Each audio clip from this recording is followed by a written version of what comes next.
Month's topic is ink, and I was at the last Creative Mornings, and I kind of saw the next topic was ink, and I kind of thought it's probably going to be like a tattoo artist or something like that. But yeah, before I start, I'll do a little bit of background on myself. I studied graphic communication at the Atrium, and I graduated in 2009. And shortly after graduating, I started a really awesome design agency called Blue Egg.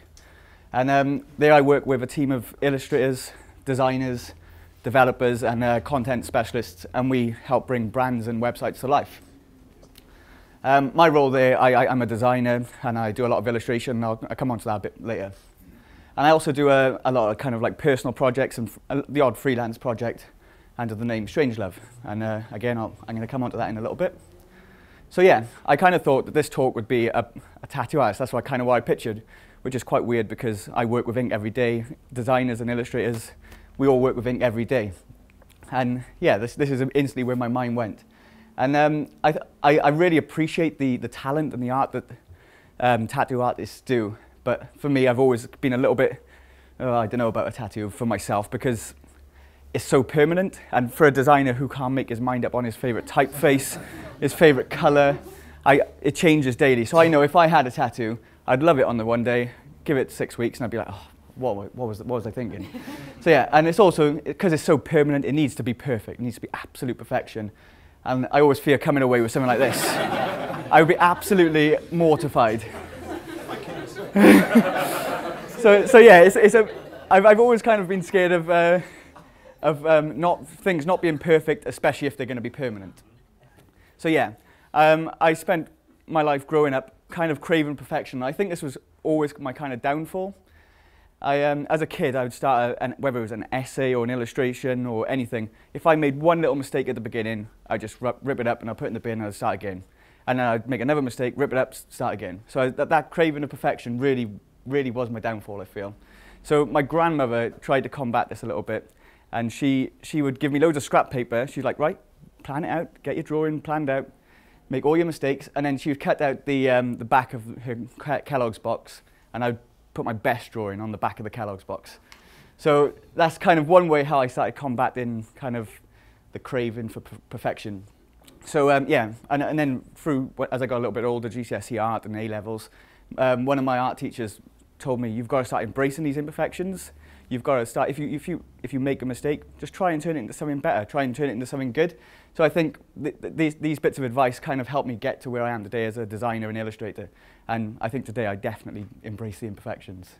So yeah, I think it's a big difference between being a graphic designer and an illustrator, I think. I always say that I'm a graphic designer who illustrates. I'm a graphic designer first, because the job of a designer is to solve problems. And I guess an illustrator or an artist is kind of a little bit more about self-expression and kind of, like a lot of illustrators, some of my favorite illustrators in the world, they've got such a unique style and people hire them for that unique style. And they don't have to come up with new styles for new brands or anything like that. But because I'm a designer, I'm solving other people's problems, solving clients' problems. So if someone comes to us for, say, a branding project and it takes quite an illustrated route, then I've got to kind of come up with an illustration style that will suit their brand style, suit their brand language, and really represent what that client's about and what they do. So that's one of the things I love, though. I love the diversity of my job. Just last week, in one day, the morning I spent designing a newsletter, a printed newsletter for a company that is nearly 500 years old, and Queen Elizabeth I actually went to their school.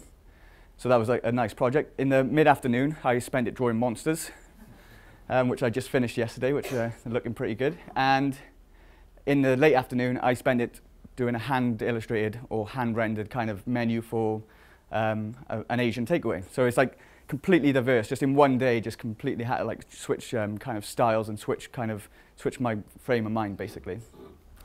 So yeah, so I think as a designer, we work with briefs. We work with goals and aims. We really get to know our client really well before we start a project. And yeah, you're working under a brief. You want to know about the audience. You want to know about that client's tone of voice. You really want to represent that client as best as you possibly can. And we often do a fact find, or we ask a lot of questions before we even start doing any designing. So we make sure we capture that personality. And I wrote a blog post just leading on to a project that we did for ourselves for a project called Blocks. I wrote a blog post about reasons to choose illustration over other mediums, and sometimes it can be beneficial. And I think in this day and age, we're so used to seeing like beautiful photography. Everyone's got like a high definition camera in their pocket, and with a filter, I'm pretty sure you can take a picture of a drain at night and put a filter on it, and it'll look amazing. So yeah, I think we're kind of getting so used to seeing really beautiful photography. And when we set out to kind of come up with a landing page for Blocks, we kind of looked what was out there at the moment for kind of apps and web tools and stuff like that. And a lot of it was beautifully shot photography in the background, lifestyle photography, a white sans serif typeface, and an Apple product. And we kind of felt they kind of work because they are going to be used on phones and stuff, but we kind of wanted to do something completely different that would stand out.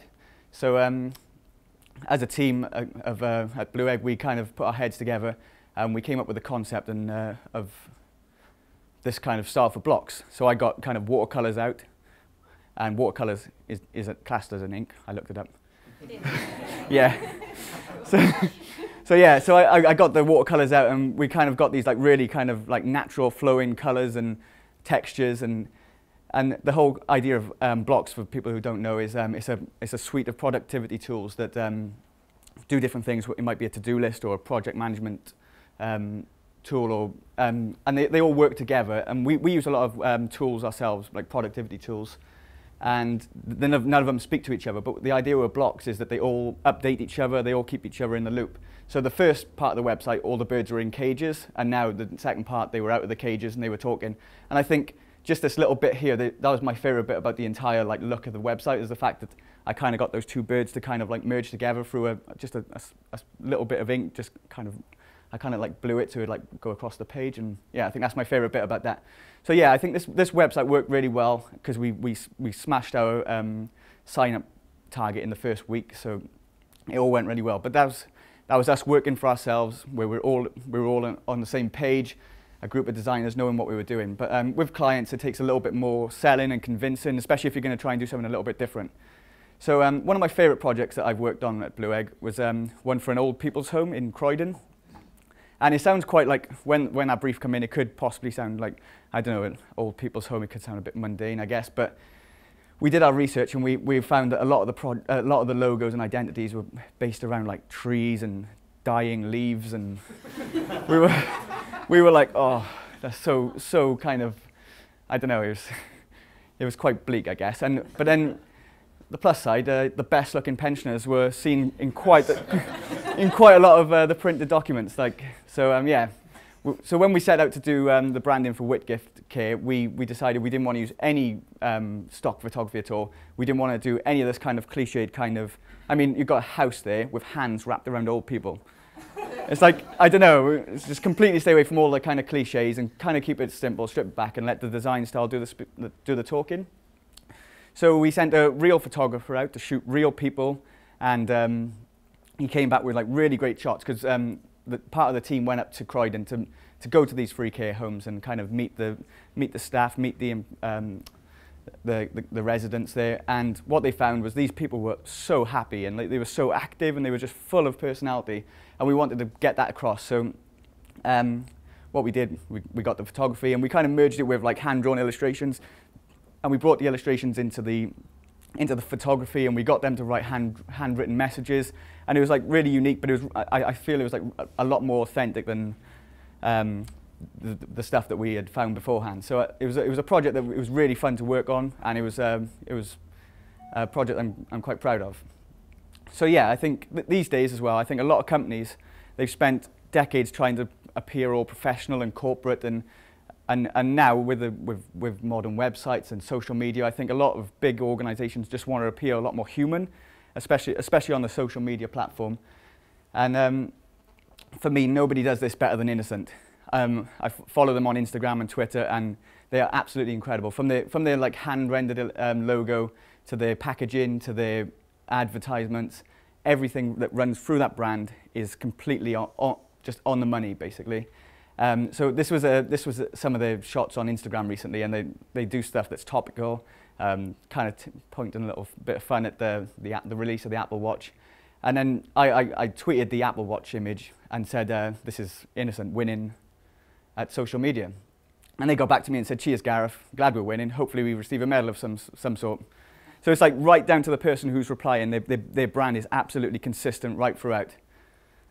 So yeah, so whenever we set out, like I said, we try and find the right style and the right tone for the project. And a lot of that is difficult, especially when it comes to illustration, because you've got to find an illustration style that represents that company. And I think sometimes I know exactly what I'm going to do, or we'll have a brainstorming session at Blue Egg and we'll figure out what we're going to do before we start. But sometimes it can be a little bit more challenging. You've got to kind of try different things. Some things don't work. And one thing I find that's really useful is just like away from all the kind of client work is just having a little play, just experimenting with different things. And with Strangelove, I've always got this is a website I set up a couple of years back just to kind of dump all my illustrations that I do at home. So there's no kind of aim or goal with this website at all. When I set it up, I didn't care about the audience. It was just a place for me to kind of get my drawings rather than just chucking them in the drawer, get them in a more finished state and just post them online. So yeah, and the way I kind of do this is completely random. I've got a Wunderlist app, and whenever I'm out and about on the train, if I get like a funny idea or something would be fun to draw, I'll just jot it down. So on my Wunderlist app, I've got like, at the moment, I've got like left-handed portraits, which I'll talk about in a bit. I want to make a flick book, and I'm going to draw things I eat. And I also got an idea walking up one of my favourite mountains, which is the Blorange, just up by Blenavon, which is up in the valleys. And funny story, I always thought that Blorange was pronounced Blancmange until I was about 10. But yeah, I'm going off track there, but yeah, weird story. So yeah, so this website was all about getting it shipped, getting stuff out there, sharing it. And it's interesting, people start seeing it and people have opinions on it. And I get quite a lot of freelance work. People just see a little illustration and say, could you do this for us and draw like all our executives of this company and stuff like that? Or I've got branding projects from just doing like little projects. So the kind of things that I post, you might have seen these around the place, just kind of like wrinkly drawings of my elderly relatives. This was a print that I made for my friend who has a massive beard. And it worked quite well as an animated GIF as well. I don't know if it's going to, oh, it's not going to play, is it? It played once, did it? There you go. In Keynote, I looped. So yeah, and with that, it's not just illustration, it's kind of like hand-rendered type, and I've always like loved kind of hand-rendering type and doing different things with them.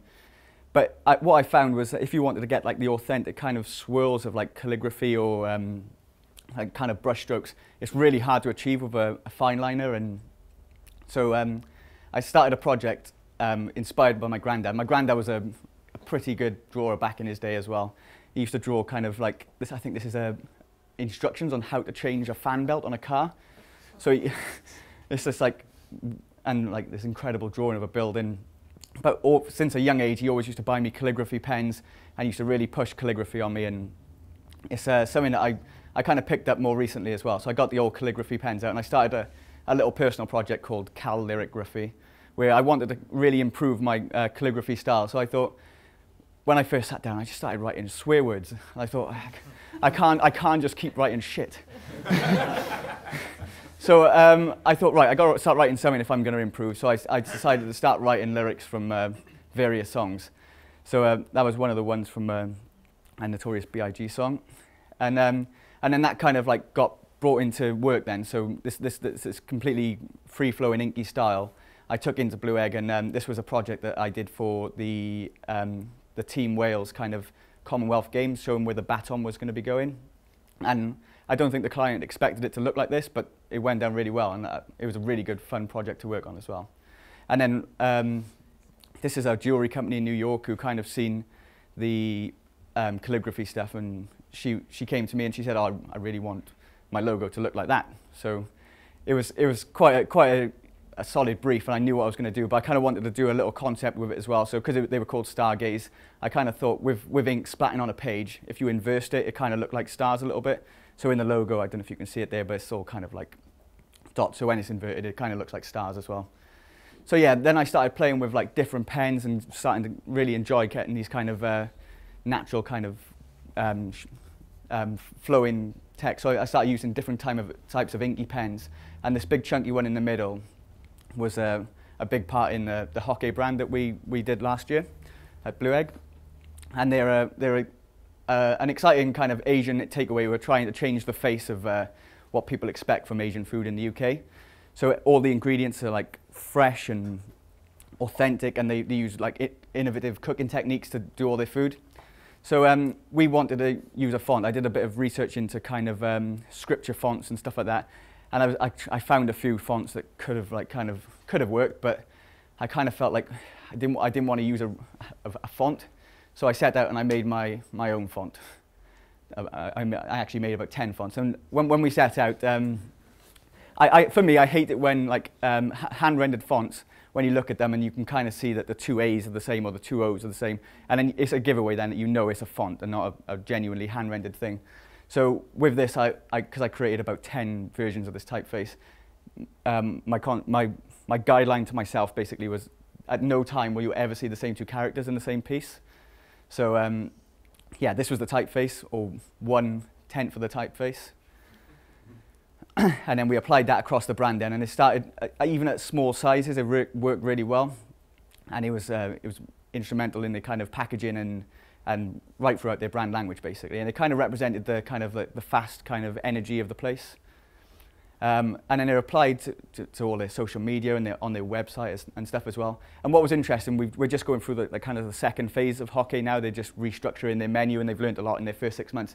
And what's interesting, because all this font is vectorized into just the most mental Illustrator file you'll ever see. And I'm just bunging words together, and first time round, all the letter heights were reasonably about the same. But this time, all the letter heights are completely different, and I think it gives it a whole new lease of life, basically, and it's got a completely different feel to it. So yeah, that was quite interesting. It was like accident, but I stumbled upon. But yeah, I think it works really well. And then the icing on the cake for this project was that we got to work with a sign painter for the Hockey the in-store environment, and they had a brick wall, and we were kind of thinking, what can we put on that brick wall? It needed some kind of graphic, so we designed this, and we were like, how can we get it on there? It couldn't be vinyl because it wouldn't go on brick, and we wanted it to be authentic as well. So we got in touch with this sign painter. He's a guy in his 70s, and I gave him this A4 sheet, and he just went straight with ink to the wall, and it was just incredible. I saw the video of him doing it, and it's kind of like a tattoo artist a little bit. If you mess up, you mess up someone's body. If he messed up, he's messing up someone's wall, and that kind of thing still. I know I say embrace the imperfections, but that kind of terrifies me a little bit. So yeah, I think I love the idea that you give any two people the same pen and the results are different. For years and years, people have bumped into their hero and they've asked them to squiggle on a sheet of paper, because it's the one thing that you can do that's unique with ink. And I guess these days it's more selfie, I guess, isn't it? But yeah, you give any two people the same tool, and the results are going to be different. Just looking, that's why I asked everybody to do a self-portrait as they come in, and I just went and had a look, and some of the results, everyone's just unique in their own way. So yeah, same tool, completely different results. And this comes across, I don't know if anyone knows, but at Blue Egg we doodle quite a lot. I think it's seriously ingrained in like the DNA of the company that everyone who joins has to doodle, including you, Sarah. This afternoon, maybe. So yeah, we set maybe it's like it could be like an event, like the Oscars or the Brit Awards or something like that, and we'll all doodle someone from the event. Or sometimes if a celebrity does something big, like, or if a celebrity has a birthday, we'll go off and we'll all just doodle the same person. And what was interesting, because we got designers, illustrators, developers, and studio managers, is that everyone's got their own kind of style. Like Tom, my creative director, he'll be drawing it, and whilst he's drawing, he's like, oh my God, this is line for line perfect. Absolute line for line perfect. This could not be in any way wrong, and then he holds it up and it is shit. 9 times out of 10 it is rubbish. But yes, and another one is Rob, who used to work with us and now is at Gather Content. I was talking about illustrators having a unique style earlier, and Rob has kind of mastered the creepy eyes. Every single drawing he does has I think he draws creepy eyes and builds everything around them. So yeah, I could recognize a Rob Mills drawing a mile off. And yeah, this is Oh Dear, which is I think they were an illustration agency, but I think they've changed into someone else now. But they've got like a bunch of illustrators working under them, and this is like pretty much the same kind of idea and brief, but how 2 different illustrators can interpret it completely differently. And Jamie Mitchell, completely amazing technique to draw something that looks like a photograph, basically. And then Lorna Scobie, again, but they've both got completely different audiences, and people will appreciate them in completely different ways. And I absolutely love this story. This is a guy called James Thurber, who was, back in the 1920s, was a humorist and a storyteller and a writer, and he wanted illustrations for all his stories, but he didn't have any money, so he decided to have a go himself. And it kind of like, how often do you hear it when people say, oh, I wish I could draw, or I'd love to be able to draw, I can't draw at all. Well, he couldn't, like, I guess you wouldn't look at that and say that's an amazing drawing, but he went on to be a cartoonist and an illustrator for the New Yorker for 20 or 30 years. And like, if you Wikipedia him now, it says cartoonist before anything else. So it just kind of shows, that, and the illustrations have got a real charm to them. So it just kind of shows that I think if you embrace the imperfections, just pick up a pen and have a go, you can get pretty unique results. And I think that's what I do quite a lot. And when I'm trying to find new styles, a modern example of this is Basecamp. These kind of look like they've been drawn by a 6-year-old child, but I guess they've been drawn by a pretty talented illustrator, and he's come up with a style that really works with Basecamp, and people tend to love these kind of illustrations. And again, talking about like being authentic throughout, it's about being true throughout. So even with the content, when you're filling in the form, it kind of moves the finger, and if you type in something that's not valid, it kind of changes, it kind of just changes its face, and just things like that, just entertain and like charm the audience, and I think it's brilliant. So yeah, when Sarah asked me to do this talk, a guy in work, Hamish, I lent his son a PlayStation pad because he's only 5 years old and he was having his first friend over to play the PlayStation. So to say thank you for lending him my PlayStation pad, he made me this card, and I just thought it was amazing. I just love the fact that he ran out of space, so he just progressively made the letters smaller, and I just love the PlayStation pad as well. I thought I couldn't draw like that if I tried, so I set out to try. It was a project. So I started getting home, and I got home and I started a project late at night and after Joe's asleep.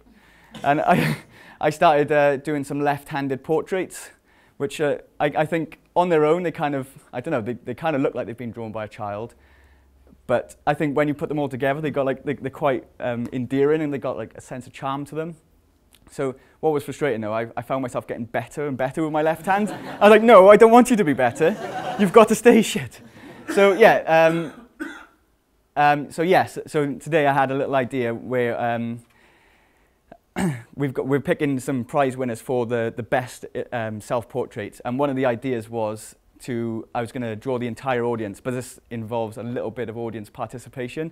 So what I was going to ask you to do is everyone takes a self-portrait, tweets it with the hashtag CreativeMornings and I was going to do a left-handed portrait of the entire audience, and the winner could win a print with everyone on the print. I guess the message behind the talk, I guess, is that embrace the imperfections, and I just for people to kind of stop saying I can't draw, I wish I could draw, because everyone can have a go, and everyone can kind of everyone has got a unique style. So yeah, that's pretty much my talk. Thank you very much.